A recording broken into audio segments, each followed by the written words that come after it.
Hello. Welcome to another one of our interviews. I'm here with Alex Nishibun.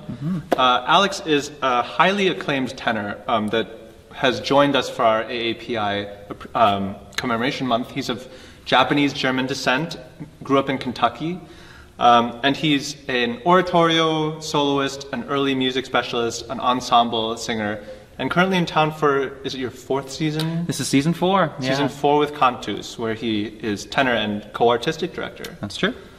So, Alex, welcome. Thanks. So happy to be here. Yeah, and we were already chatting and already spilling ideas, and we'll just kind of, I think we should just continue with that. Sure. Yeah, so of course. Why don't you just tell us a little bit about yourself and where you come from, and a little bit about your kind of identity formation. Sure, of course. Yeah, this is a quick answer. Yeah, I'm sure. Yeah, you have 30 seconds. No. So I grew up in Kentucky, and my father is Japanese.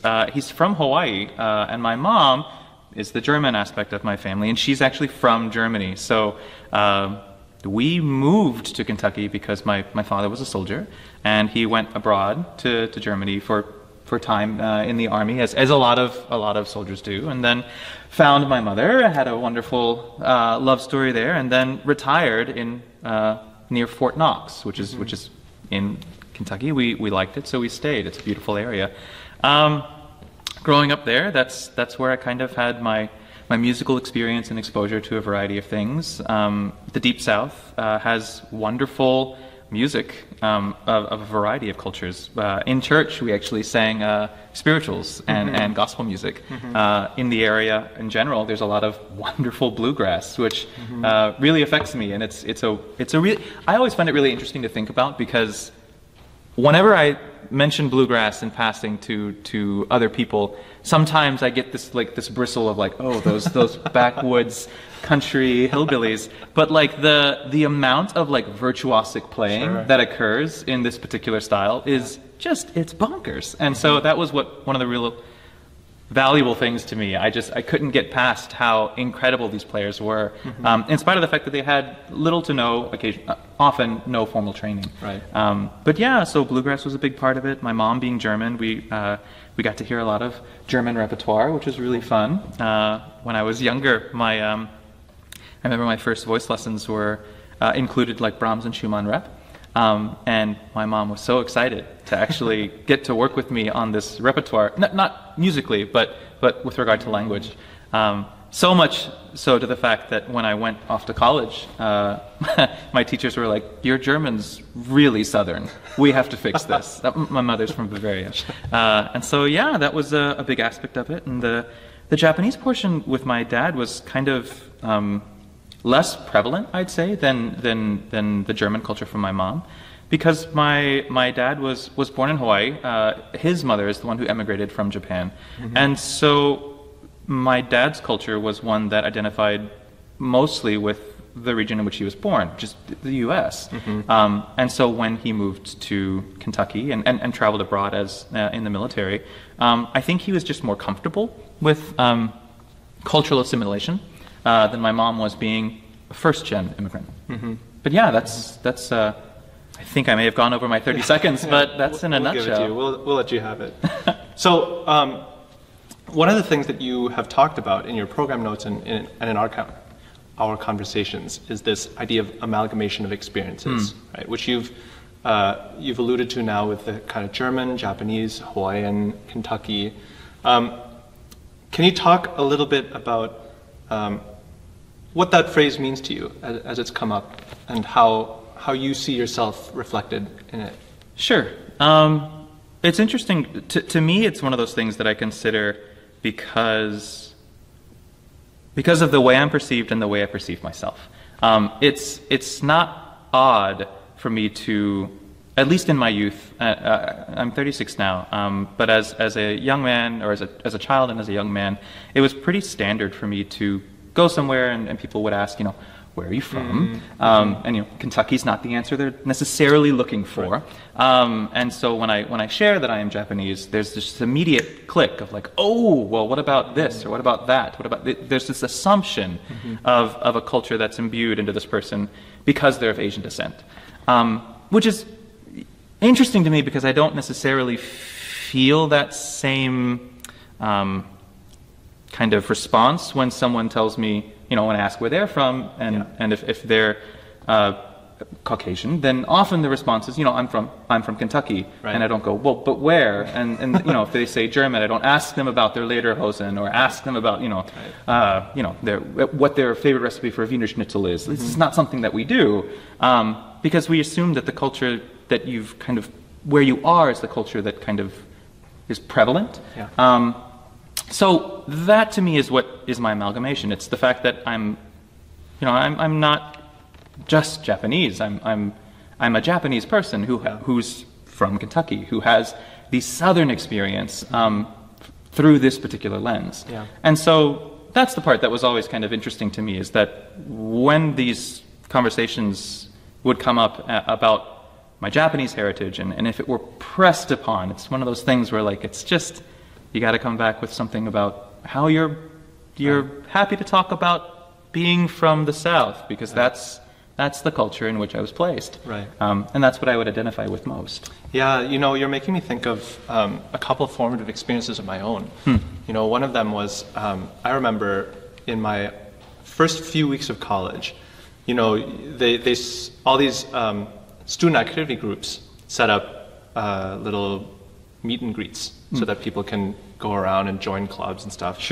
And I went along with my roommate to the Swarthmore Asian Organization first meeting of the year. You know, affinity group to talk about Asian things and promote Asian things, et cetera, et cetera. Cool, I'm in, I'll try it. And the first thing we did as part of that group was we sat in a circle, and you know, you go around, name where you're from, favorite, whatever. And then their icebreaker was, and when was the first time you knew you were Asian? Oh, wow. Man. Oh, man. And, you know, I'm sitting, it's the classic thing where you see people go around, and each of them has a kind of a harrowing experience. And you can kind of tell that the Asian American label is almost a refuge, or it is a way to kind of make sense of that, you know, those experiences, whether it's, you know, extremely strict parents or social ostracization or what have you. And I sat there and I was like, I don't know, I'm a kid from Minnesota. I had until that point not really considered myself Asian as much as Asian American, as much as American. Nice. Right?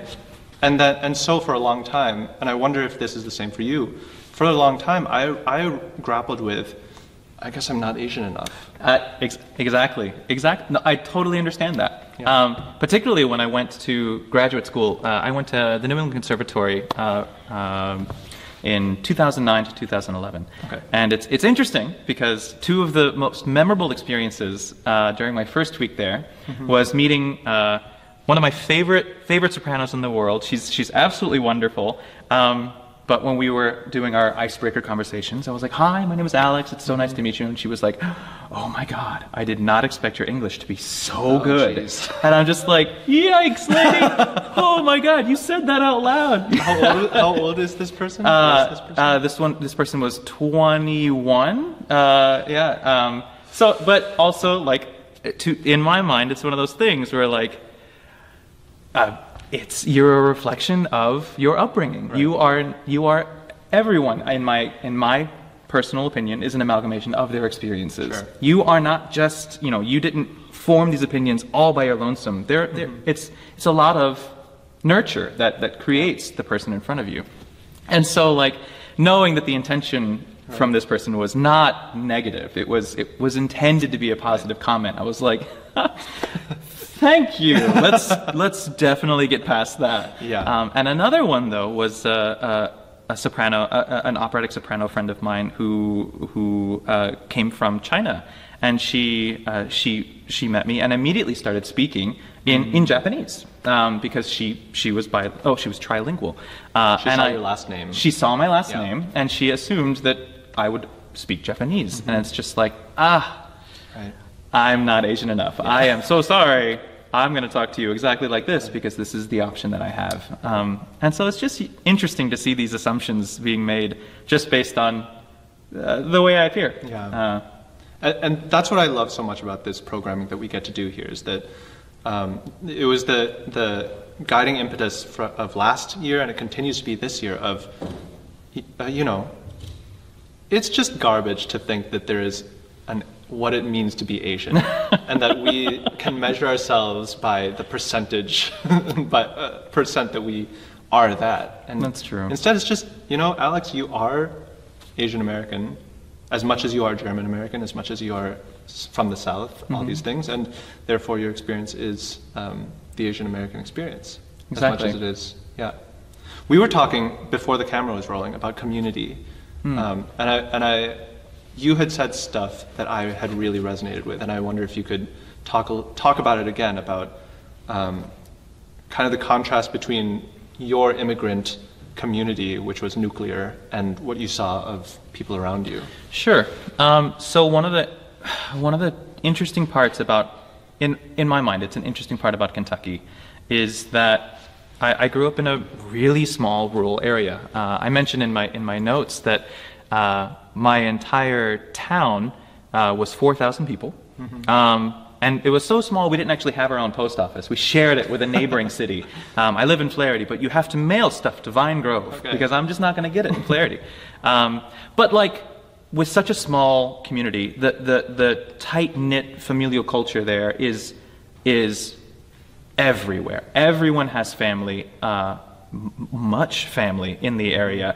And it was so interesting to hear them talk. Like, when we would come back to school from breaks, they'd be like, oh yeah, I got to have a family reunion over the summer. It was great. There were like 50 people there. Or, oh yeah, Christmas, we had our, all of our cousins. It was 20 cousins plus the, 30 aunts. And it's just like, oh my God, how was your experience, Alex? And I'm like, well, my dad's from Hawaii. My mom's from Germany. We live in Kentucky.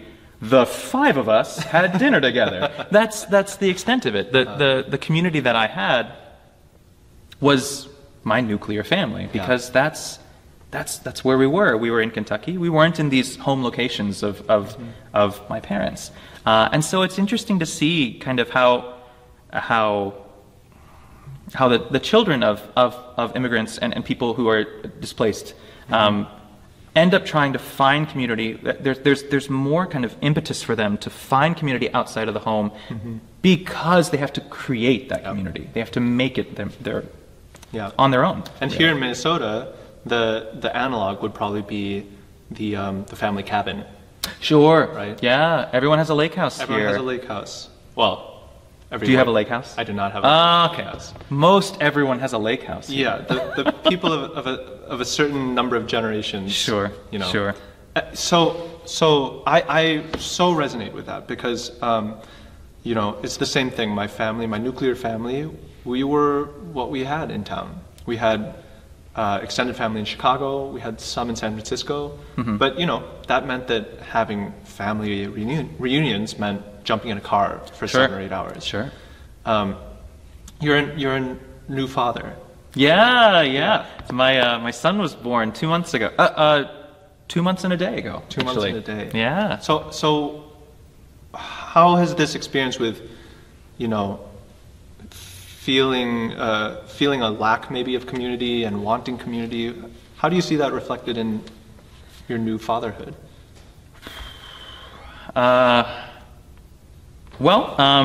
We've gone off script. No. That's a really good question, though. I think it's going to reflect back to my mom, actually, his Oma. So when we were young, one of the places we found community was in church. In this space, everyone is family. It's in the doctrine. It's in the liturgy. It's a part of everything here. And so we, as people who didn't have much family there, really embraced that, particularly my mother. I suspect because she was a first-gen immigrant. But when we were there, it was really important to my mother to make sure that her kids met people. So we tried really hard to always be in front of other people, chatting with them, making that community was something my mom insisted upon. Cool. And so it's something that I at the time, I would just, oh, I gotta go talk to these people because mom told me to. Right. But in retrospect, it develops these social skills that were built on in childhood that I can now access as an adult, knowing full well that even if I don't necessarily want to go have this conversation with a stranger or something like that, I'm very, very capable of this because of how I was raised. Yeah. And I hope that that's something that I can impart to my son. Not necessarily that he has to find this community elsewhere. Like, his family's here. We have great friends that we try to have over regularly. Like, we build this community not necessarily of, not of family that's biological, but family that's chosen. Sure. And so, like, we're building that community in that way. But I also want to be able to have Oliver have that skill set where he can just build community at his own leisure. Because there's an openness between him and the world that has been fostered by his parents. Right. That's beautiful. Yeah, I find the idea of creating community, finding community, building community has been very much on my mind. Sure. And I mean, we could go off on a tangent, but we're already on a tangent. I want to leave space to talk about your experience as part of this process. Sure. So I asked each of our artists to chorale some music that speaks to them on when they reflect on their own personal experiences, and each of them brought an amazing set of music. And would you talk about what you brought? Sure. So it all kind of, for me, my programming linked directly to my family and my experiences with them in Kentucky. So my set includes a Japanese piece, which is Sakura Yokocho, which is a really lovely, it translates to Cherry Blossom Alley, and it's kind of a springtime song with a variety of complex emotions about how one feels in spring with cherry blossom season. For Japanese culture, the cherry blossom season is quite meaningful. It's often considered a reflection of the kind of fleeting nature of life, sure. Because there's a great appreciation for this season of bloom. And it meant something to me because my dad actually planted cherry trees in our Kentucky home. Wow. We have two different varieties that I'll talk about in our concert, actually. And I suspect that there's a certain connection there. The German aspect is one where my mom was the one who kind of introduced me to a lot of German repertoire, including some Schumann work, and it created a sense of interest for me that ultimately led me to Dichterliebe. Given the fact that there are so many wonderful artists that you have performing, I kept the set quite small. Sure. But it has this wonderful springtime relation to it at the top of the piece that I just found playful and fun in a way that I would want to impart to my son in the same aspect of, like, let me share some German culture with you. Sure. And then I had to round it out with my experience in Kentucky, where there'll be hopefully some very charming mandolin playing, and also this wonderful this wonderful piece, "Poor Wayfaring Stranger," which has actually it has some mixed roots. We're not totally sure whether or not it's Appalachian in history, or if it's has spiritual roots, which to me actually speaks very well to, not very well to the South, but is a good indication of what the South sure. can bring musically. This wide variety of music that kind of becomes a melting pot. So yeah, and I'm excited because Adriana will actually be singing with my mandolin playing. So right, you said hopefully good mandolin playing. Because hopefully you will be playing mandolin. Yeah, we'll make a prayer before I start picking. Well, is there anything else you want to share with us about the process, or about things that have come up as you've prepared for this? Well, the music has been really, really fun to prepare. One of the other artists here, Jeremy Wong, he's a wonderful baritone and co-worker of mine with Cantus. Co-worker. Yeah, he helped me with my Japanese, which is really, really lovely. And the German was a lot of fun to revisit. And I think my favorite part actually was diving into the speaking points that I intend to share when I'm between my sets.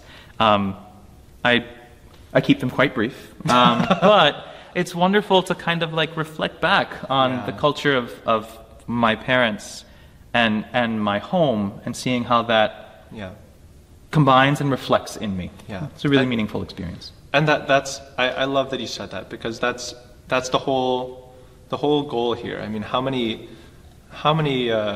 experiences, how many chances do we have as professional musicians to just do this kind of reflection? I think it's the kind of thing that I'm hopeful that this is creating for people. Yeah, it's just sharing. It's being vulnerable and sharing that vulnerability with the audience. Yeah. It's a lot of fun. Thanks for having me. Well, thanks for being here, Yeah, Alex. of course. It's going to be great. Don't miss it.